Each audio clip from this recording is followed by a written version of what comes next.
Discover, learn, achieve. Empowering young minds for a promising future. Admissions open for next academic year. Pre-KG to class 12.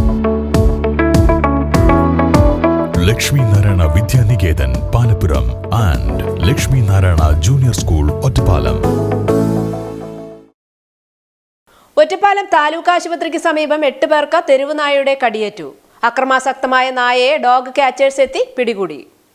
Ottapalam taluk ആശുപത്രിക്ക് സമീപം 8 പേർക്ക് തെരുവ് നായയുടെ കടിയേറ്റു. ഇന്നലെ രാത്രി ഏകദേശം 8 മണിയോടെയാണ് സംഭവം നടന്നത്. ഉടൻ തന്നെ പരിക്കേറ്റവർ ഒറ്റപ്പാലം താലൂക്ക് ആശുപത്രിയിലെത്തി ചികിത്സ തേടുകയായിരുന്നു. ആന്റി റാബീസ് വാക്സിൻ അടക്കമുള്ള ആവശ്യമായ എല്ലാ ചികിത്സയും നൽകിയതായി ആശുപത്രി അധികൃതർ അറിയിച്ചു. സംഭവത്തിന് പിന്നാലെ ഒറ്റപ്പാലം നഗരസഭയുടെ നിർദ്ദേശപ്രകാരം തെരുവ് നായയെ കണ്ടെത്താനുള്ള നടപടികൾ ആരംഭിച്ചു. പാലക്കാട് നിന്നുള്ള ക്യാച്ചർ പ്രദീപിന്റെ നേതൃത്വത്തിലുള്ള 3-അംഗ സംഘം രാത്രി 10 മണിയോടെ സ്ഥലത്തെത്തി പരിശോധന ആരംഭിച്ചു. രാത്രി ഏറെ നേരം തെരച്ചിൽ നടത്തിയിട്ടും നായയെ കണ്ടെത്താൻ സാധിച്ചില്ല. തുടർന്ന് കൗൺസിലറുടെ ഇടപെടലിൽ സംഘം ഒറ്റപ്പാലം റെസ്റ്റ് ഹൌസിൽ തങ്ങുകയായിരുന്നു. പുലർച്ചെ ഏകദേശം 4:30ഓടെ റെസ്റ്റ് ഹൌസിന് മുന്നിലുള്ള റോഡിൽ വെച്ച് കുരച്ചെത്തിയ നായയെ സംഘം പിടികൂടുകയായിരുന്നു. ഏകദേശം 8 മാസം പ്രായം തോന്നിക്കുന്ന ബ്രൗൺ നിറത്തിലുള്ള നായ അത്യന്തം അക്രമാസക്തമായ നിലയിലായിരുന്നുവെന്ന് അധികൃതർ അറിയിച്ചു. വളരെ ശ്രമകരമായ ശ്രമത്തിനൊടുവിലാണ് വല ഉപയോഗിച്ച് നായയെ പിടികൂടിയത്. തുടർന്ന് നഗരസഭാ ഹെൽത്ത് വിഭാഗം ജീവനക്കാർ സ്ഥലത്തെത്തി വെറ്റിനറി ഡോക്ടറുടെ നിർദ്ദേശപ്രകാരം നായയെ പരിശോധിച്ച് ആവശ്യമായ നടപടികൾ സ്വീകരിക്കുന്നതായി അധികൃതർ അറിയിച്ചു.